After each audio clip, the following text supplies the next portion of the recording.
It's all about the playoffs in episode 6. Waterford South Galia round 3 goes down to the wire. A deep dive into what went wrong for Vinton County in their game against Warren. And a look into what could have been between the Federal Hocking Lancers and the Trimble Tomcats. Hardwood Hero starts right now!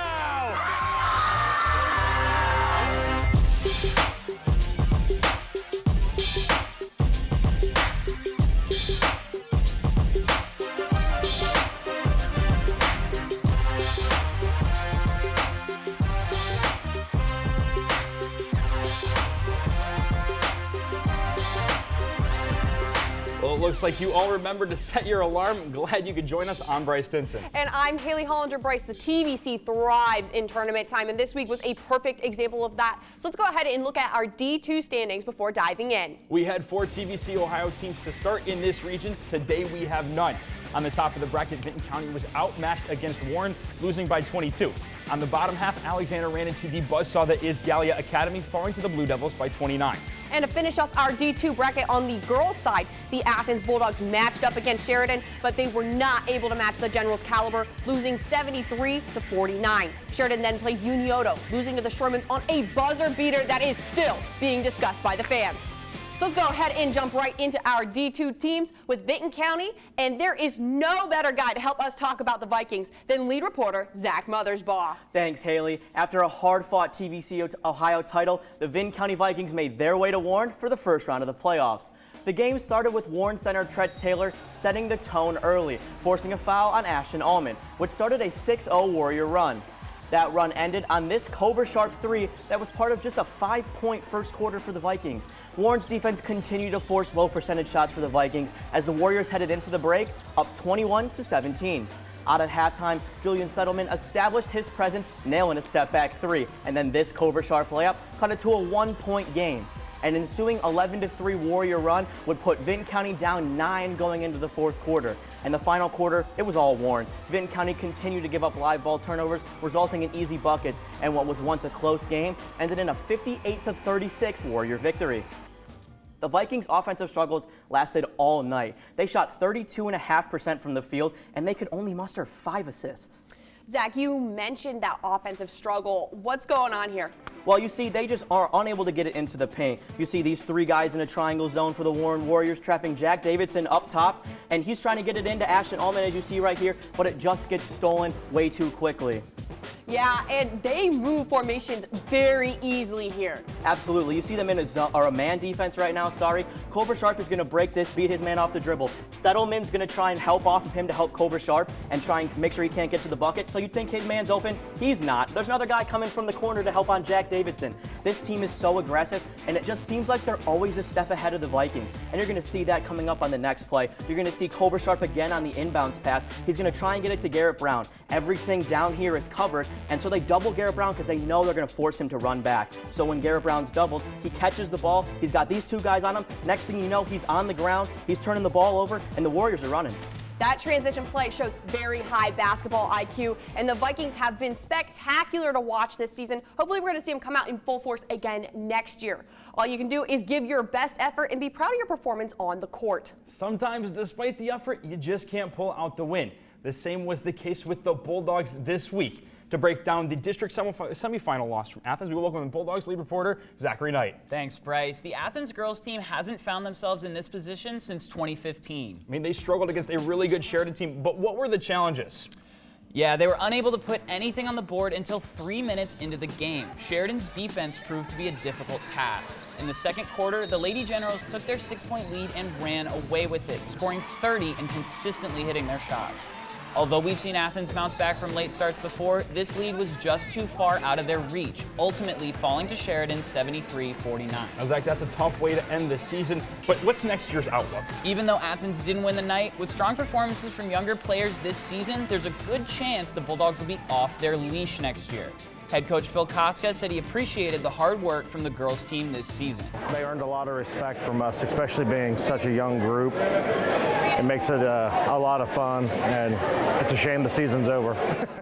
Although the young Bulldog season is over, come November, the TVC will be wondering who let the dogs out. Now, there's a good chance that they challenge NY's claim to the throne. Thanks for the great work, Zach. Now, both the Athens girls and boys teams are eliminated from the playoffs, but the team from Albany was trying to avoid the same fate this week. Bryce, yes, they were, but not even the Spartans could fight their way out of this one. The Spartans we saw on the floor this week, they came out a little bit different than usual. We're going to go ahead and welcome in Alexander lead reporter Shane Scalfaro to help us break down the highs and lows of that game. Haley, every team looks towards Dayton, but for Alexander, they couldn't connect the dots.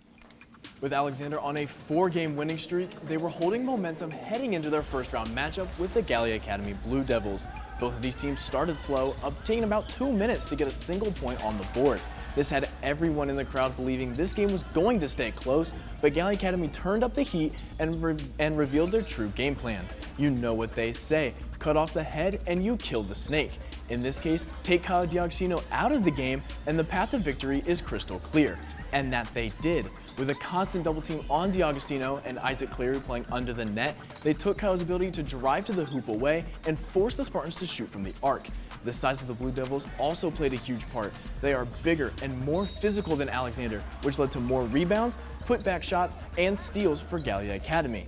And while Alexander was starting to play better in the fourth quarter, their deficit was too much to handle.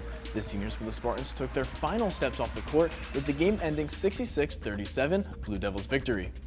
A crushing blow for this squad, but now they've got to start looking towards the future. Yeah, Shane, and it's going to be interesting to see what this team can do without those seniors, but thanks for the great work.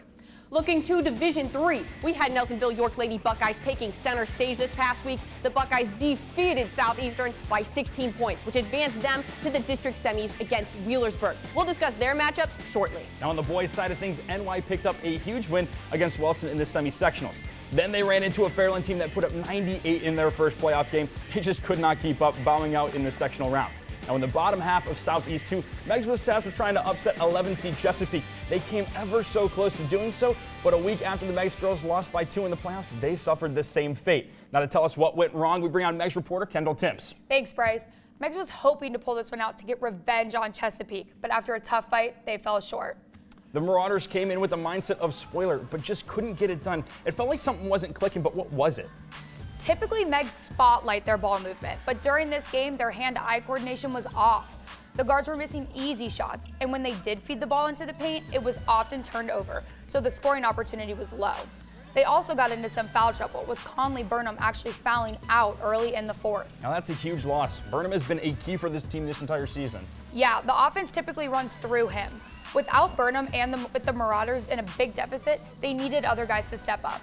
No one was better for the job than senior Brody Butcher, as he hit a 3 to leave them trailing by just 3 points with under a minute left in the game. Even with Butcher and the Megs offense igniting, they had dug themselves too big of a hole to come out of. The Marauder season has officially come to an end, but looking forward, they have a lot of young talent returning. They might even have some all futures on the horizon. Thanks for the great work, Kendall. Now with that Megs loss, we have one team remaining in the Division III boys. That's right, and that team is the Nelsonville York Buckeyes. The Buckeyes are still hanging in there, continually proving that they're a serious contender. Nelsonville York reporter Dylan Westmeyer is here to break down the matchups. Thanks, Haley. The Buckeyes took on Wellston in Ben Wagner Gymnasium. They say you can't beat a team twice, but how about 3 times?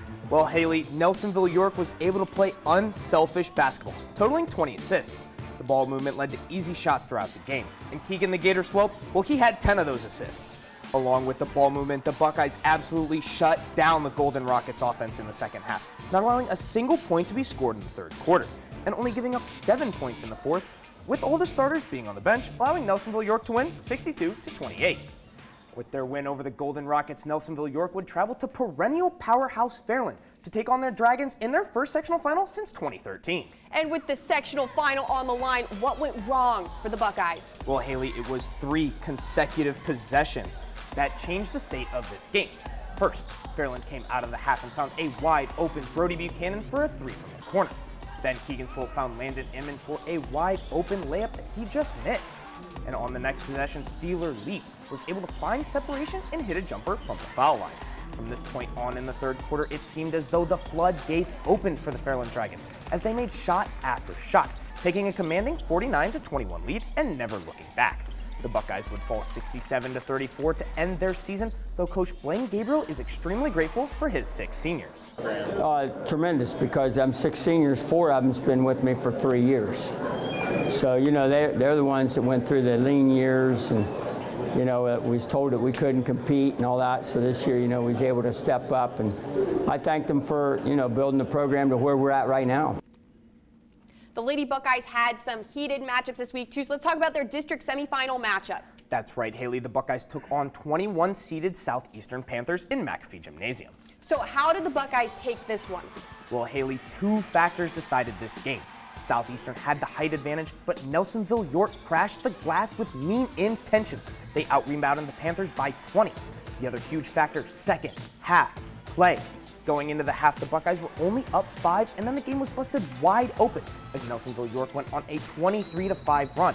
The main contributors through this run, Kaylee Dupler, Era Levy, and Brooklyn Richards.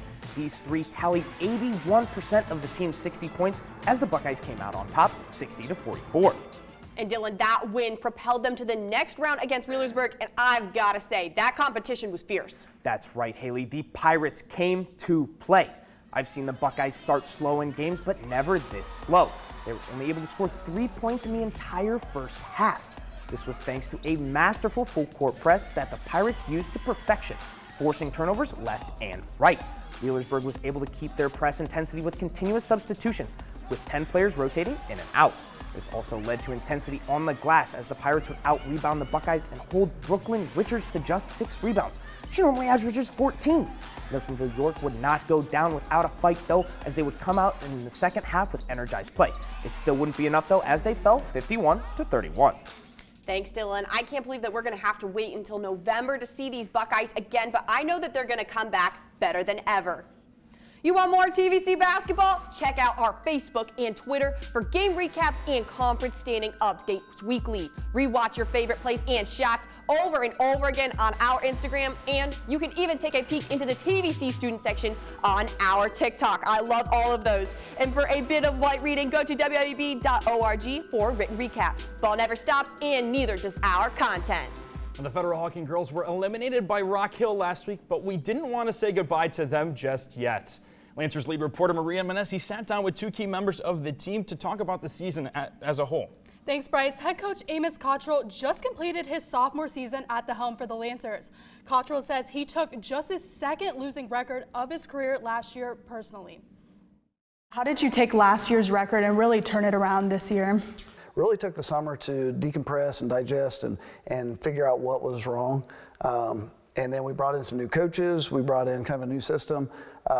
So we were able to go from 3 to 13 wins. One word that really stood out preseason with you and players was confidence. How did you really see that develop with the team this season? I think it's just repetition. Every day we invest probably 25% of practice just working on our individual skill sets. So we all grew a lot individually and as a team, and eventually we were just all grinding on our own, trying to get better at what the coaches were asking us to do. And then, when we went to summer camp, she just started to have a different energy. And then when shots started to go in, her confidence rose. She had some big games. She had a game where she had 19. She had several double-doubles throughout the season.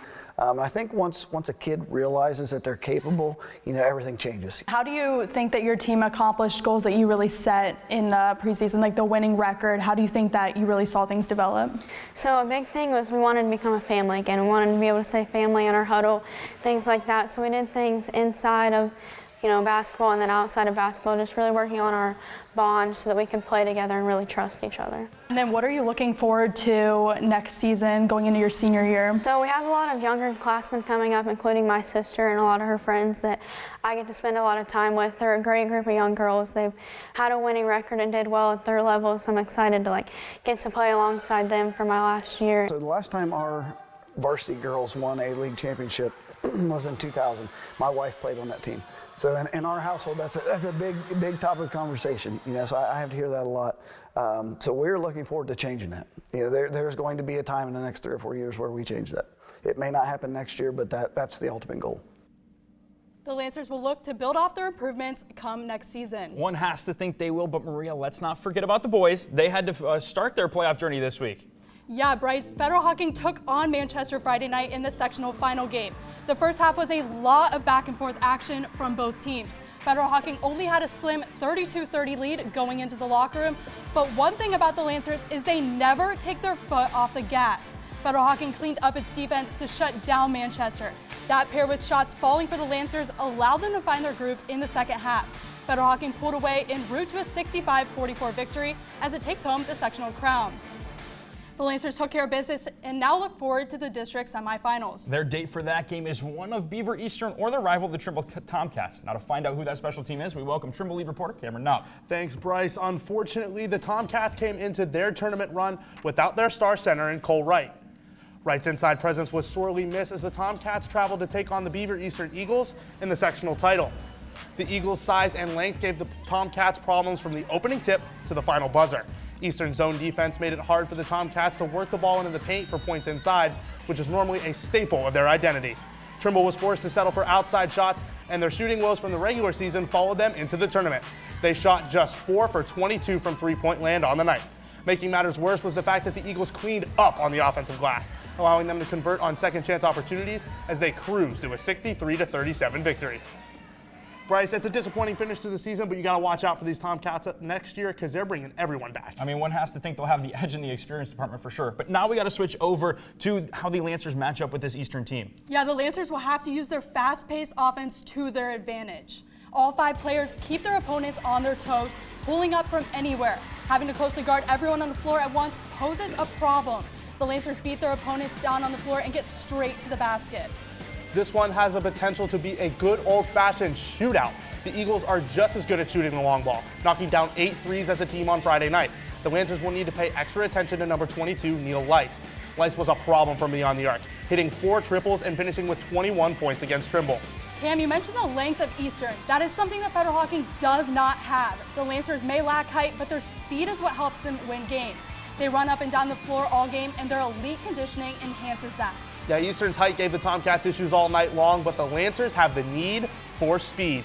The Eagles have multiple players who can protect the rim, making it hard for FedHawk to attack the basket in the half-court set. The last time FedHawk saw size like Eastern was against Marietta. That was one of the few times they struggled this season.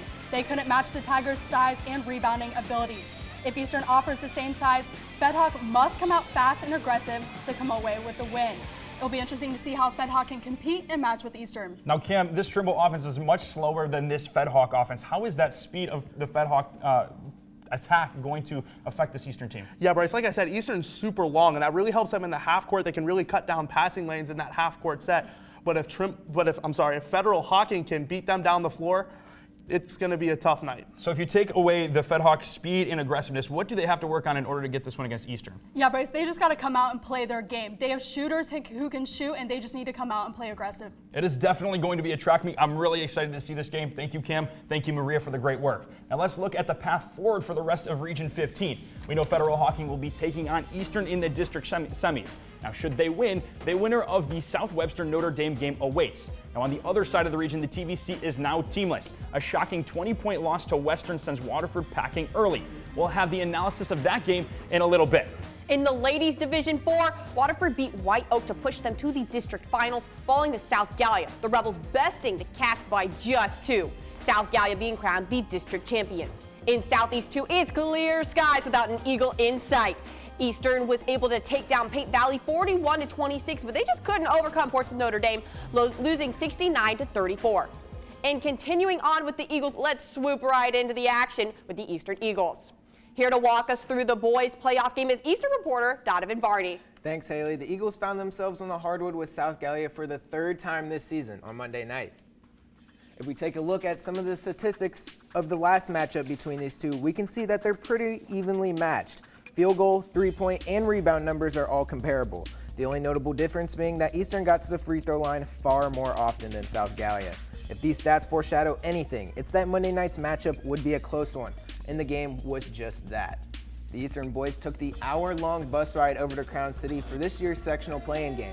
These teams have had each other's numbers all season, making each meeting a close one. South Galia applied pressure quickly, pressuring and getting transition layups. The Rebels utilized junior Tanner Booth and his size advantage to make open shots down low. In the second quarter, sophomores Connor Nolan and Brady Rockhold found their groove, and the Eagles got some momentum entering the half. The Rebels picked up the pace and continued to bully the Eagles in the paint. Eastern countered with their speed, floating shots over taller defenders. In the final quarter, freshman Colton Lloyd knocked down this three to put them down 1 in the final seconds.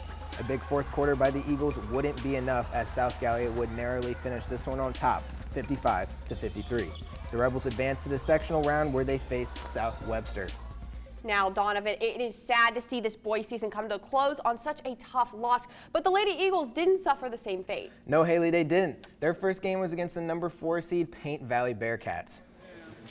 They played Thursday night, and this Eagles team looked a little different than usual. Yeah, Donovan, so what was so different compared to earlier games? Well, for an Eagles team that is usually so offensively dominant, it was their defense that really stepped up. They held Paint Valley to just 1 point in the third quarter.